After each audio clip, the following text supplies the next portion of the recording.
Hi guys, and welcome back to the next video. My name is Nick and I love all things reading, investing, creativity and business. Thanks for stopping by my channel. If you enjoyed today's video, definitely leave me a like, it really helps me out. And if you're interested in the same sort of topics that I'm interested in, then definitely feel free to subscribe as well. So for today's video, I wanted to just do another should you read video. Here in Melbourne, in Australia, we're still locked down. We've been stuck inside for the last probably three to 6 weeks. We've still got another 3 weeks to go of like serious lockdown, so we're inside a lot of the time. And I've been spending some of my time reading as usual. And I recently just finished a book that's been on my list for ages, pretty much since I started getting into reading. I actually bought it ages ago but never read it, but it is Animal Farm by George Orwell.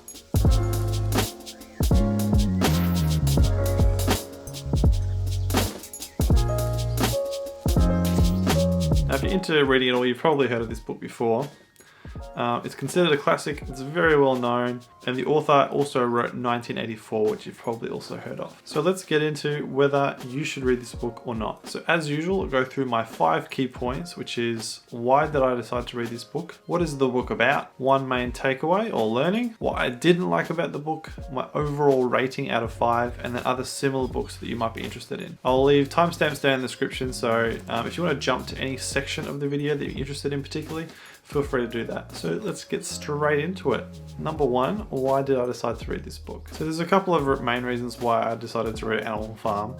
And one of them I already mentioned is that it's just a classic. It's been on my to-read list for a long time. It's kind of been in a few good readers lists, which are like must-read books in your lifetime, or books that you have to read before you die. And I've been working my way through like a whole stack of the classics and really well-known books, and books that people think you should read at least once. And I really enjoy reading these well-known books because it helps me to flesh out my understanding of the culture that I live in, as well as sort of my place in history and how ideas have progressed and evolved throughout history. So the second main reason why I wanted to read the book was because of the political messages that are in the book.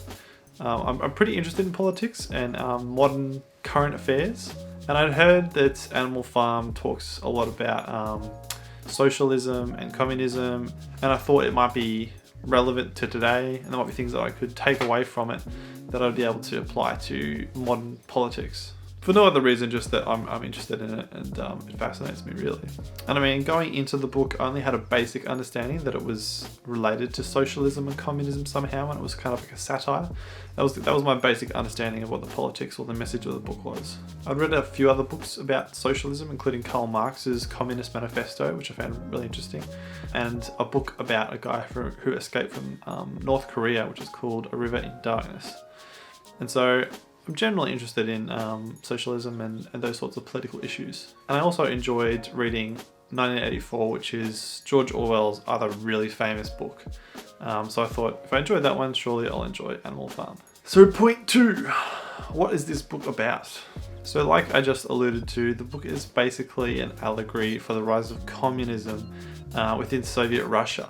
So in the story itself, it basically follows this group of animals on a farm that lead a revolt against their human owners and farmers, and then they begin to run the farm themselves, and they're led by their fearless leader Napoleon the pig. And the pigs are decided to be the most intelligent of all the animals, which is why they become the leaders. And Napoleon represents Joseph Stalin in the book, and there's other characters within the book who represent other contemporary political figures from the same era, like Adolf Hitler and propagandists as well. And pretty much as the book progresses, you sort of see how communism tends to progress, which is it starts off with these great ideals, and then it just descends into incredible inequality and poverty and pain just for the general population. And there becomes, within the book, I won't give away the ending, but it becomes this huge disparity between the pigs, who are the leaders, and then the general population, which is the rest of the farm animals. So that leads to number 3, which is my main takeaway or key learning. To be honest, I think the key thing that I took away from the book was really just the fact that I recognize that ideas have changed a lot in the last 100 years. And the political landscape has changed quite a bit. And I think the thing that really struck me the most while I was reading it, especially in light of the political messages that Orwell was trying to convey, is just the fact that I couldn't really relate very well to the political ideology and the tension between that ideology and my own. It felt more like I was reading about a historical event rather than reading about something very contemporary.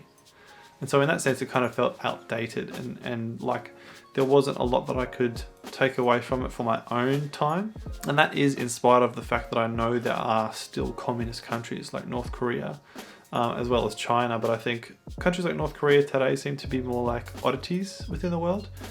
And then China is a bit less communistic in the sense that we think of Joseph Stalin or the Soviet Union. So number 4, what I didn't like about the book. And it's pretty much the same as what I just mentioned about the main thing that I took away from it, which is just that it felt a bit outdated and hard to relate to. And I didn't get as much out of it as I had expected. And so maybe my expectations were wrong going into it.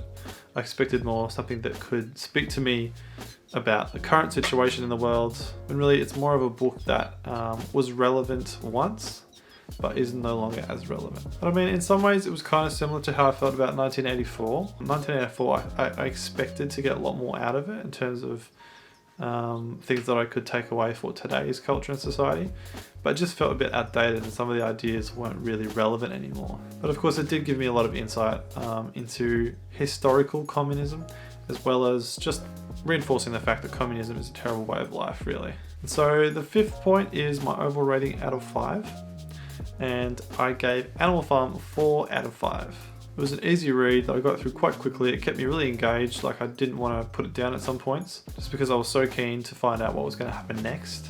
And from a story point of view, it was just a really fun, enjoyable read. However, the reason I took away a star is just because from a political point of view, like I already mentioned, it was kind of not what I was looking for or not what I was expecting. And so overall, my recommendation would be to, if you're looking to read Animal Farm, you just need to have the right expectations. If you're expecting a book that's going to be able to talk to you about current politics and the current state of the world and insights that you might be able to gain into those things, then you'll probably be a bit disappointed just because it feels a bit outdated.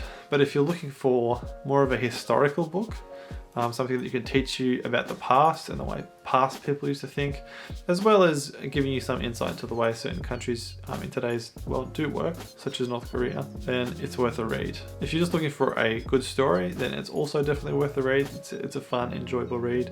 Like I said, very straightforward, very easy to read. And if you're a fan of 1984 or George Orwell, then this is definitely a no-brainer. George Orwell was a great author, and yeah, this one is definitely one of his good ones. And so finally, number 6 on the list is other similar books that you might enjoy. And so I already mentioned a few. 1984 is definitely a similar book that you might enjoy. It's also written by George Orwell, as I've already said. It's a dystopian book about the future and how the government has become a big brother. I found it was more relevant to today than Animal Farm is. But again, go into it with the right expectation. If you're more interested in learning about the terrible effects of communism, even today, then have a read of A River into Darkness. I must warn you though, it is a very depressing book. It's probably one of the most depressing books I've ever read in my life. I would not read it again, and I don't really recommend it for that very reason. But if you do think you can handle that, then yeah, you'll definitely get some insight into how bad countries like North Korea really do treat their people. And lastly, if you're more interested in learning some more about the roots of socialism, where it started, where it came from, then give Karl Marx's Communist Manifesto a read. Don't judge it before you try it. It's actually a really interesting read. I actually found a lot of really good stuff in there that I could sympathize with, especially living in a really hyper-capitalistic culture like Australia and America. Of course, I don't subscribe to all his views and I'm not a socialist, but it's still a really fascinating read, and it helps you to understand, I think, a lot better why people have adopted it over the years. Because I think if it worked, it would be an amazing philosophy, but because it doesn't work practically, it fails. And so yeah, that's my should you read Animal Farm. I think you should. I don't think you'll regret it. I think it's a really good book. 4 out of 5 for me. Let me know if you've already read it in the comments below, or if you're going to read it. I'll be super keen to hear your thoughts on the book, and definitely let me know if there's any books you think I should read next. Like I always say in my book videos, I'm always on the hunt for the next great book. Or something interesting to read, and I'm always reading books, so definitely leave some recommendations in the comments. And other than that, that's it for today's video. I hope you enjoyed. Leave a like if you did, and I'll see you very soon in the next video.